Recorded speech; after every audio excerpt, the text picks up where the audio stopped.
Welcome to Daily Steps from One Extraordinary Marriage, where we outline simple steps that you can take to have the ultimate marriage adventure. I'm Tony DeLorenzo, your co-host, along with my beautiful wife, Elisa. In today's show, we answer the question, does it matter if we don't go to bed at the same time?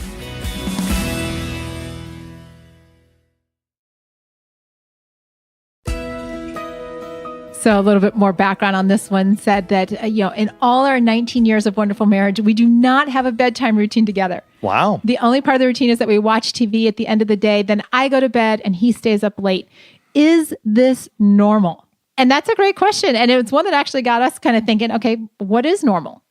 Because there was a season in our marriage where it didn't matter to us so much if we went to bed at the same time. Mm-hmm. And then over the years, we found that by and large, I would say probably 90 to 95% of the time we do go to bed together.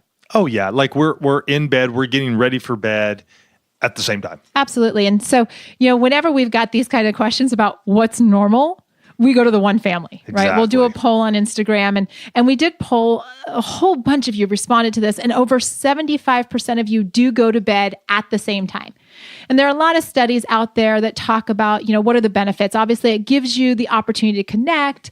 You get the opportunity to talk through your day. A lot of folks in the One Family actually use that time to express what they're grateful for, to recount the highlights and the challenges. And I love that one couple even says that they talk about their worries and then they kiss them away. Yeah, I thought that was really cool that they do that. One other benefit that doesn't necessarily get talked about all the time, but because, we're one extraordinary marriage, we do have to talk about the fact that it's a lot easier to have sex when the two of you are both in bed at the same time.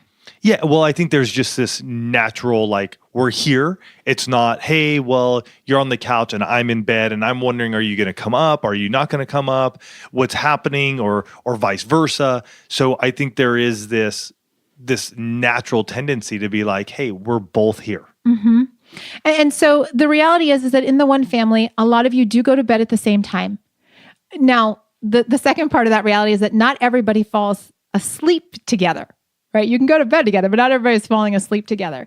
And, that's where you start figuring out, what are we doing in that in-between time? Well, and that's us as well. Elisa and I get ready for bed. I get ready much quicker than she does.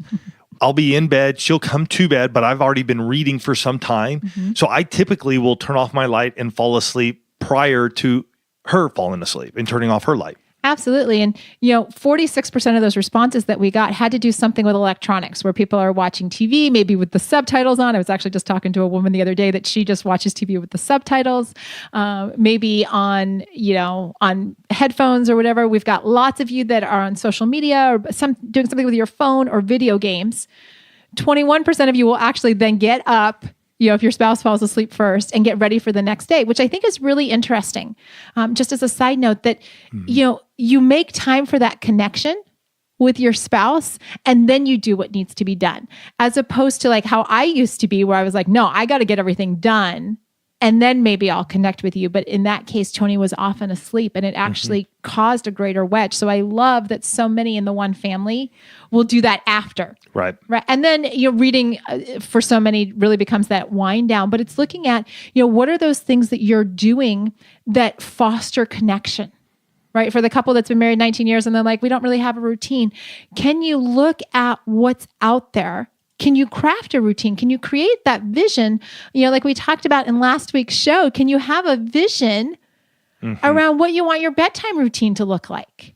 How do we want to connect at the end of the day? Is it enough that we're, watching TV or that, we're cuddled up on the couch? Is that adequate? For some of you, the answer will be yes. For others of you, you're like, no, I want a little bit more. But it's working together and having the conversation. Like this person said in the question, is this normal? Here's the thing. What works, instead of asking, are we normal or are we not normal for how we do things, is what we are doing working for the two of us? Yeah. Is it fulfilling? Does it set up our marriage for success? Mm-hmm. And the truth is that Tony and I can't answer that for you.